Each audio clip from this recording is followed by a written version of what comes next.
আসসালামু আলাইকুম। আজকের রেসিপিতে থাকছে সন্দেশ মিষ্টি। এই মিষ্টিটা দেখতে যতটা কালারফুল আর সুন্দর, খেতেও কিন্তু অনেক মজার। তাছাড়া মাত্র 1 কাপ গুঁড়ো দুধ আর 1 কাপ ময়দা দিয়ে অনেকগুলো মিষ্টি তৈরি করা যায়। চলুন তাহলে কথা না বাড়িয়ে দেখে নেই কীভাবে বানাতে হয়।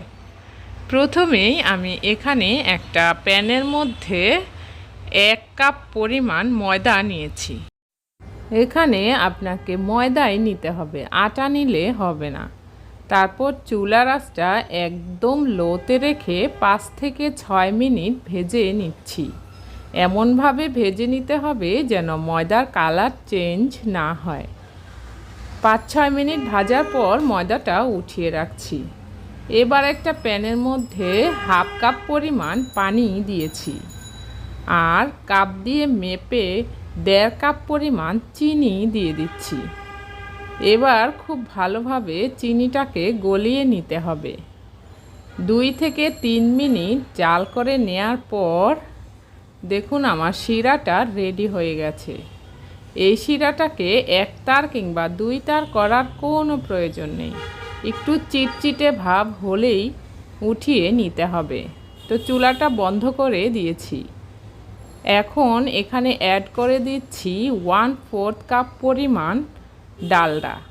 এখানে ডালডাই দিতে হবে, ঘি কিংবা বাটার তেল দেয়া যাবে না। তারপর ভেজে রাখা ময়দাটা দিয়ে দিচ্ছি আর এই গরম শিরার মধ্যে ময়দাটাকে খুব ভালোভাবে মিশিয়ে নিতে হবে। এখানে এই ভেজে রাখা ময়দাটা গরম শিরার মধ্যেই সিদ্ধ হয়ে যাবে। দিচ্ছি 1 কাপ পরিমাণ গুঁড়ো দুধ, তারপর খুব ভালোভাবে মিশিয়ে নিচ্ছি। তো এখানে আপনাকে মেজারমেন্ট ঠিক রেখে তারপর এই সন্দেশটা বানাতে হবে। আমি যেই মেজারমেন্ট আপনাদের সঙ্গে শেয়ার করলাম ঠিক এইভাবে মেপে তৈরি করলে পারফেক্ট মিষ্টি হবে। যখন মেশানো হয়ে যাবে এখন আমি 3টা বাটিতে আলাদা করে নিচ্ছি। এখানে আমি গ্রিন, অরেঞ্জ আর রেড ফুড কালার মিশিয়ে নিচ্ছি। 1 ফোঁটা করে মিশিয়ে নিলেই হয়ে যাবে। আপনি আপনার পছন্দ মতো যে কোনো কালার মিশিয়ে নিতে পারেন। তারপর খুব ভালোভাবে মিশিয়ে রেখে দিচ্ছি এক সাইডে। এবার যে সাদা অংশটা আছে সেটাও খুব ভালোভাবে মসৃণ করে মথে নিয়েছি। এবার একটা বোর্ডের ওপর পলিথিন দিয়ে তার উপর সামান্য ময়দা ছিটিয়ে ভেজে রাখা ময়দাটা ছিটিয়ে দিয়েছি। এবার আমি অরেঞ্জ আর রেড কালারটাকে খুব ভালোভাবে রোল করে নিচ্ছি। এটা কিন্তু অনেক স্টিকি আর নরম থাকে, তাতে ভয় পাওয়ার কোনো কারণ নেই, কারণ এটা ঠান্ডা হলে শক্ত হয়ে যাবে। একটু গরম থাকা অবস্থায় মিষ্টিটা তৈরি করতে হবে। এবার সবুজ রঙের কালারটা একটু বেশি পরিমাণে নিয়েছিলাম, সেটা হাতের সাহায্যে এরকম গোল রুটির মতো করে নিতে হবে। এখানে বেলুন দিয়ে বেলার কোনো প্রয়োজন নেই, কারণ আপনার এটা হাত দিয়েই কিন্তু খুব সুন্দরভাবে রুটির মতো হয়ে যাবে। তারপর এইভাবে 2টা কালার দিয়ে ফোল্ড করে নিচ্ছি। এটা কিন্তু এ পর্যায়ে খুবই নরম আছে। তারপর এইভাবে ফোল্ড করে নেওয়ার পর হাতের সাহায্যে একটু রোল করে নিচ্ছি।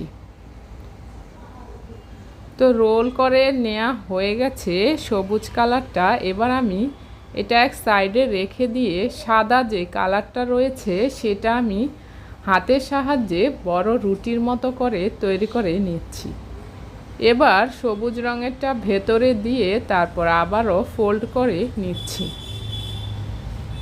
ফোল্ড করে নেওয়া হয়ে গেলে এবার যে পলিথিনটা আছে সেটা দিয়ে আমি খুব ভালোভাবে মুড়িয়ে 2 হাত দিয়ে রোলের মতো করে নিতে হবে।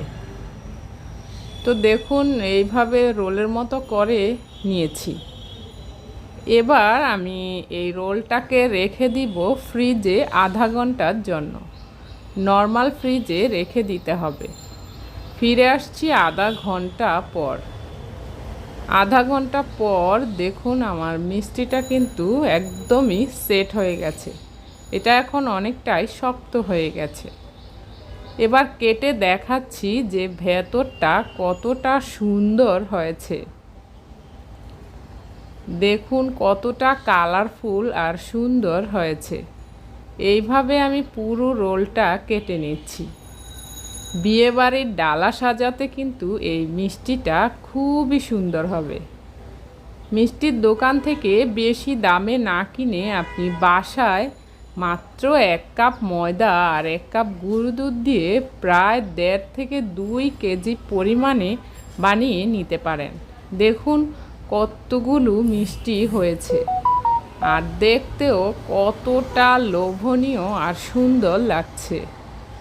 আজকের এই রেসিপিটা ভালো লেগে থাকলে ফ্যামিলি ফ্রেন্ডসদের সঙ্গে শেয়ার করে দেওয়ার অনুরোধ রইল, আর একটি লাইক দিয়ে চ্যানেলটিকে সাবস্ক্রাইব করার অনুরোধ রইল। আল্লাহ হাফেজ।